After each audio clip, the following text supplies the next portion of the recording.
सुदृढ आणि विकसित समाजाच्या निर्मितीसाठी केवळ अन्न, वस्त्र, निवारा या मूलभूत गरजाच नव्हे तर उच्च प्रतीची भौतिक संसाधनं देखील महत्त्वपूर्ण ठरतात.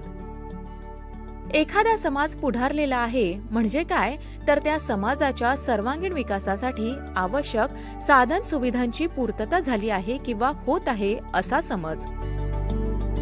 महाराष्ट्र शासनाला समाजाच्या उत्थानाचा विचार सतत असतो. त्यामुळं विविधांगी विकास कामं त्यांच्या हातून घडतात. क्रीडा, कला आदी क्षेत्रापासून मनोरंजन जगतापर्यंत महाराष्ट्राच्या अभिरुचीची काळजी घेणाऱ्या राज्य शासनानं डॉक्टर APJ अब्दुल कलाम निसर्ग उद्यानाची रचना करत चंद्रपूरच्या विरंगुळाची उत्तम सोय केली आहे.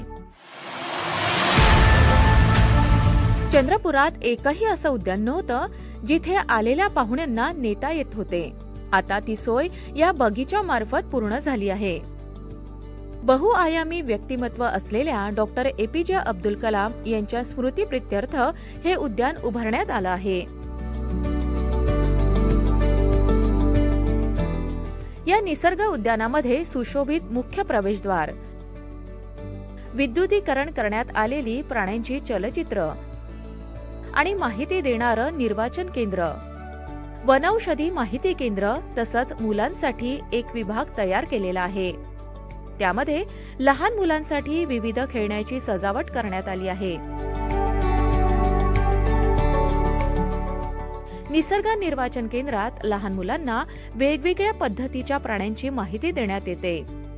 येथील भिंतींवर डॉक्टर APJ अब्दुल कलाम यांचे सुविचार पर्यटकांना प्रेरणादायी ठरत आहेत. सैनिक, शेतकरी यासारखे अनेक देखावे उभारण्यात आले आहेत. याचबरोबर वर्षातील 15 ऑगस्ट, 26 जानेवारी आणि 1 मे तसंच APJ अब्दुल कलाम यांच्या 15 ऑक्टोबर या जन्मदिवसाला हे उद्यान मोफत प्रवेशासाठी मोकळं ठेवण्यात येतं.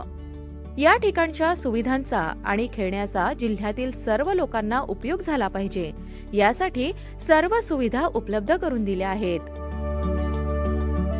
चंद्रपूर बल्लारपूर मार्गावरील असलेलं अब्दुल कलाम उद्यान अल्पावधीतच नागरिकांच्या आकर्षणाचं स्थळ बनलं आहे.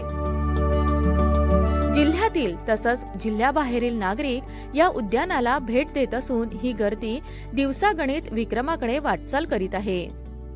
या माध्यमातून पर्यावरणाबद्दल जनतेच्या मनात प्रेमभावना वाढू लागली असून आपल्या वनौषधीचा परिचय सहज पुढच्या पिढीला होत आहे. आबालवृद्धांसाठी हे निसर्ग उद्यान पर्वणीच ठरत आहे.